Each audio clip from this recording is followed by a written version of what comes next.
They say it takes a village to raise a child. I'm Catherine Ryan, and here we draw on my conversations with experts on 9 to Noon to help you navigate family life. Well, our guest now has a message for dads. Don't tell your sons to toughen up. Hendry has worked as a youth worker for a number of years and is now with LifeWise as a team leader, helping to support young people into housing. He believes the messaging young men are receiving is literally killing them in some cases, because it's preventing them from seeking help when they're at their most vulnerable.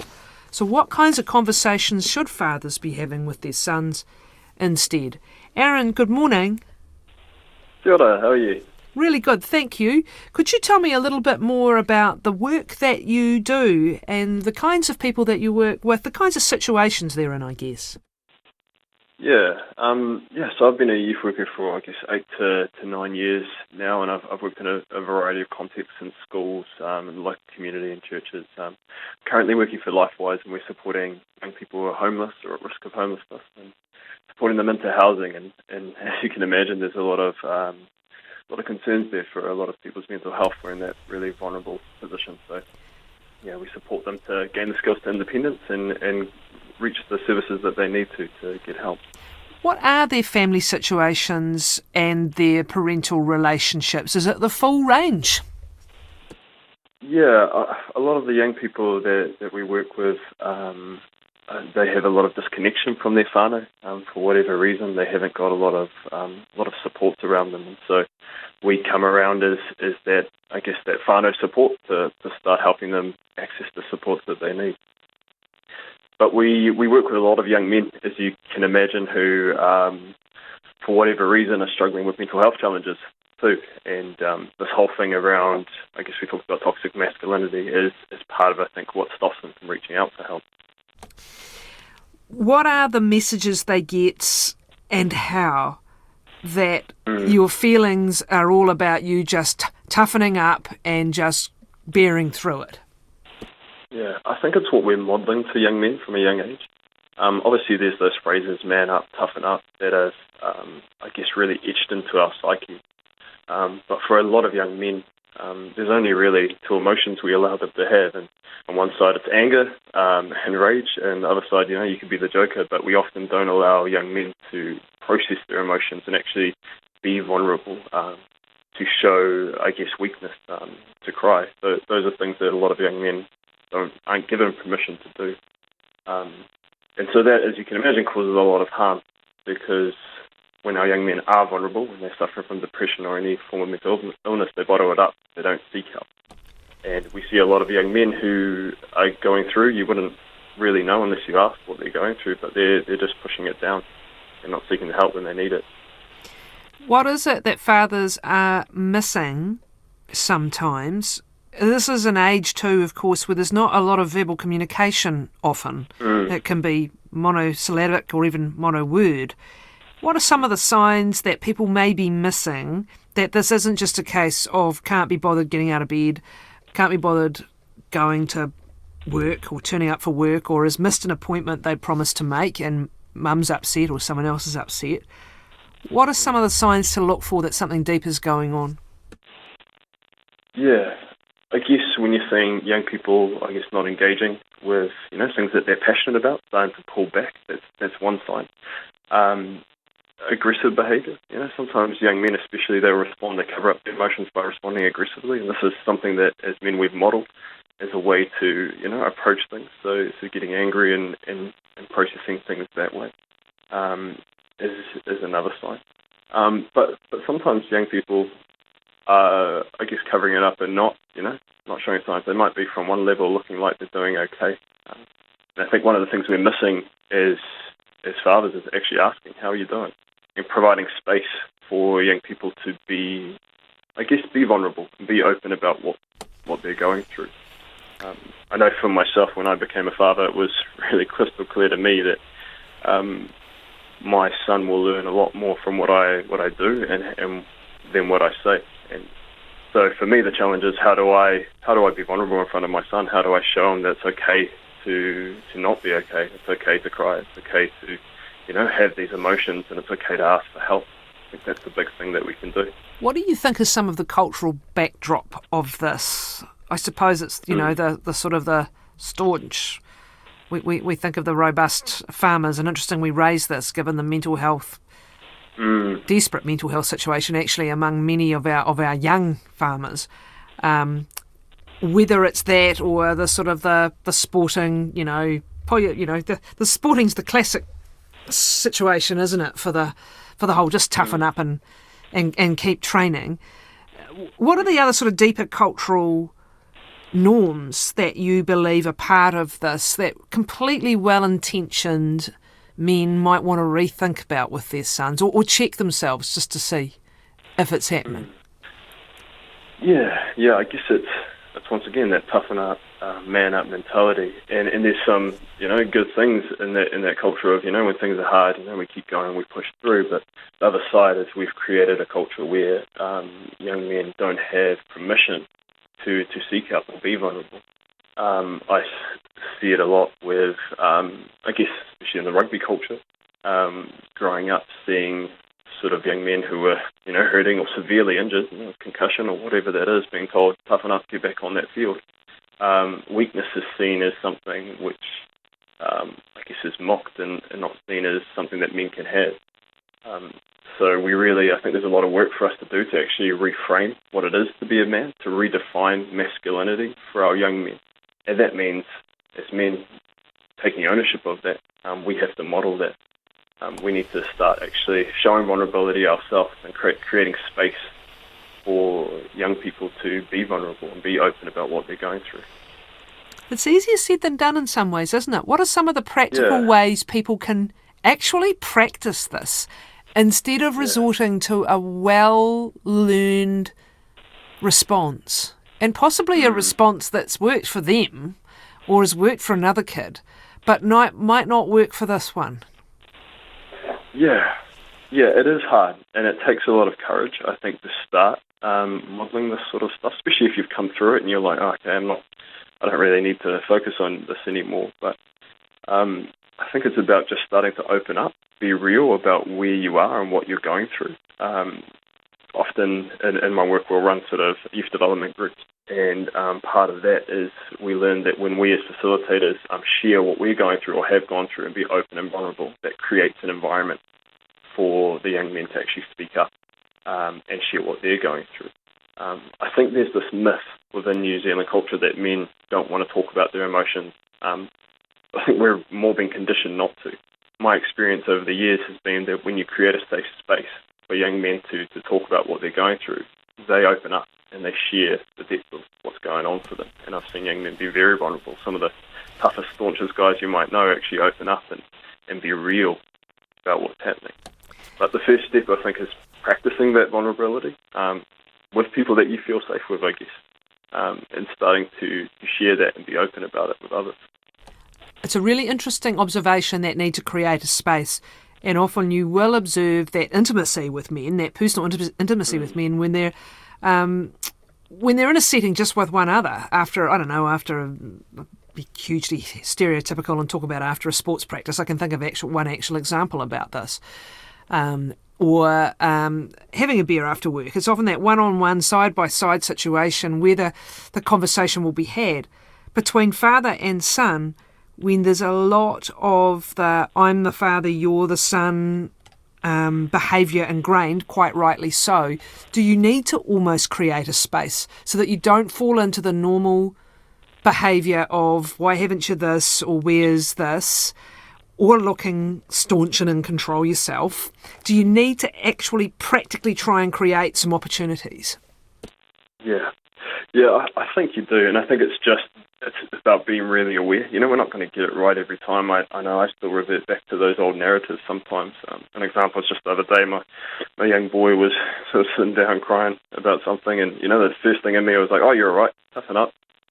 But I checked myself and ended up just sitting down with him and saying, hey, it's okay, what's going on, tell me about it. And so just modelling that that's all right, and I think we can do that from a young age, starting to teach our sons that, these tears that you have, it's okay. If you're feeling these emotions, we can process that with you. And so it will take a lot of relearning for us as fathers, I think, to, check the narratives we've been taught. But if we're intentional about it, if we actually stay aware of it, then our sons won't grow up with the same mentality. Again, a really interesting observation that you take a perfectly normal response. When it's distraction sometimes, isn't it? A little kid falls and scrapes their knee. You're fine, back on the bike.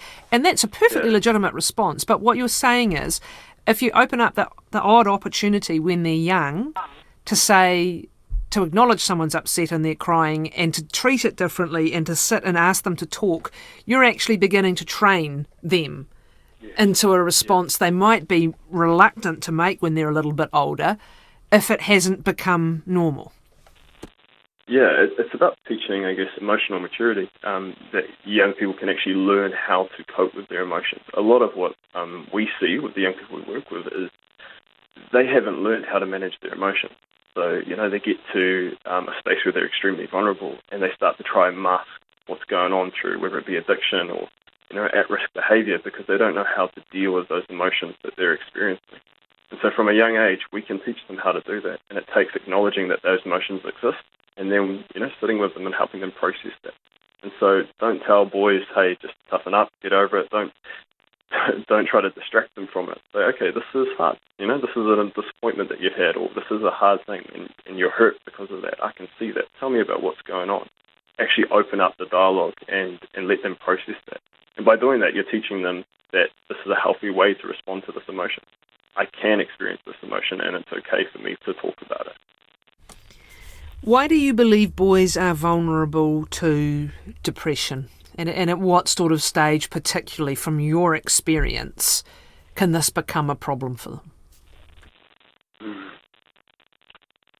Well, obviously there's a range of reasons. I guess past trauma is something that can cause it. We're living in an age where there's a lot of disconnect with technology, a lot of young people not being connected to others. And then I think there's also a part where fathers are sort of going through that themselves and haven't been able to actually express what's happening on that can affect their sons as well. I've been very aware of that with my own journey of learning to be open with what I'm going through so that my son doesn't misread, I guess, when I'm struggling as reflective of him. So yeah, there's a lot of different factors that can lead to depression. I think the important thing is just creating space where it's not taboo, where if you're experiencing these emotions, it's healthy to talk about it. That mental health is, really understood as part of your holistic health, instead of being something we're scared to bring up. So when you say you've had your own experiences clearly that you're telling us about, are you very conscious that your own struggles, you want to make sure your son doesn't feel part of them, or doesn't feel, as you say, that there's something wrong with him? Are you quite open with him? Or at what point do you believe you will be quite open with him about straight out mental health challenges? Yeah, I mean, he's quite young right now, but I think from the beginning, it's about being open around when I am struggling, that, and obviously at an age-appropriate level, but saying, hey, Dad's feeling a bit down right now. It's okay, and being open to having those conversations.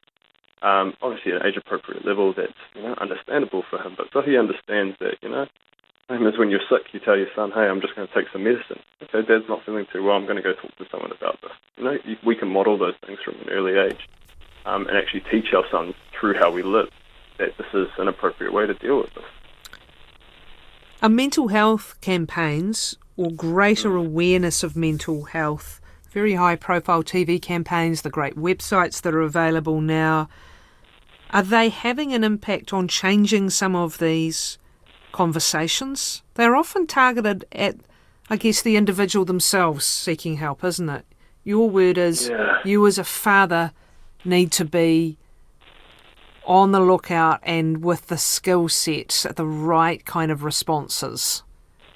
Yeah, there's, I guess, a couple of things there.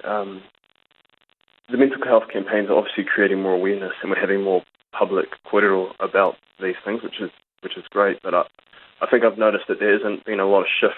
I think within a lot of, I guess, male culture, I still come across those really embedded stereotypes around mental health. And just last year I was talking to someone who knew someone who had attempted suicide, and they were very blaming of that person and put all the responsibility on that person for what they were going through. And I think we've got a lot of work to, I guess, reframe what it means to be a man and mental health in general. And so the mental health campaigns are great, but we need to start opening up those conversations. And I think it comes back to men creating space for other men to be vulnerable. Like you said, we always focus very much on the individual seeking help. But when you're in that place, when you're really struggling and you're a dark space, it's hard to reach out. You're just trying to survive. And unless you've got people around you that are really able to reach out and say, hey, no, you are safe here, and you can talk about it, and we're here, then you're going to be in a hard space to actually access that help. And so I think we need to put more emphasis on community, identifying what's going on for people and, reaching out to their friends and saying, hey, we're here for you. We see you struggling. How can we help? What have you heard and learned over the years from some of the young people you've worked with about their experiences and also what they would like fathers to know? Yeah, good question. I think we see a lot of young people and young men who are just hurting. I would see it a lot in the schools when I was working in schools around Auckland.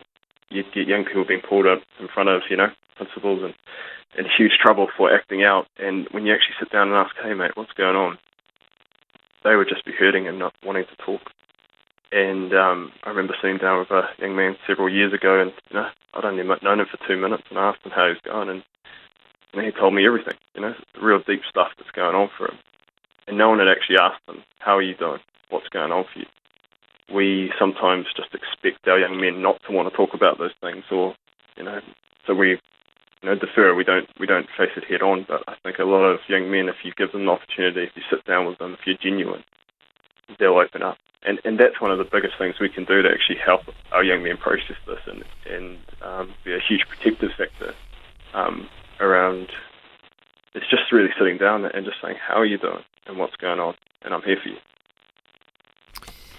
Often, and it's understandable, and it's coming from the right place, often this desire to solve problems too, and just, okay, here's the problem, take step A, B, C and D, and actually the practical solution to the problem is masking something deeper. Yeah. There's so much power in just listening to someone.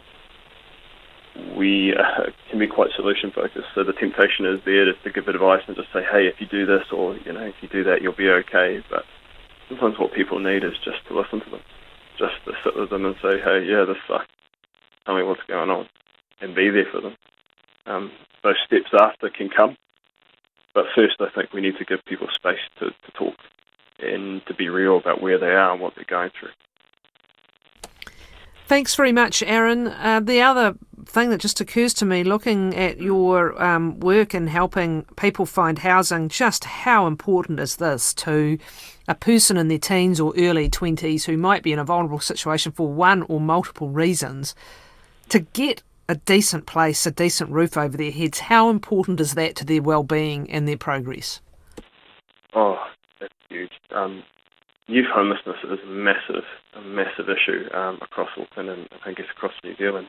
It's not one that's normally highlighted that much, but if you speak to any sort of youth practitioners in the country, they'll tell you that it's one of the top issues. And as you can imagine, the trauma and the fear that sort of grows the anxiety for a young person who doesn't know where they're going to sleep tonight, or is sleeping on the street and is vulnerable to abuse or to, all manner of risks, is a huge detriment to our rangatahi's mental health.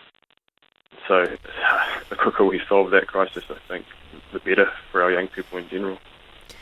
Thank you very much, Aaron Hendry.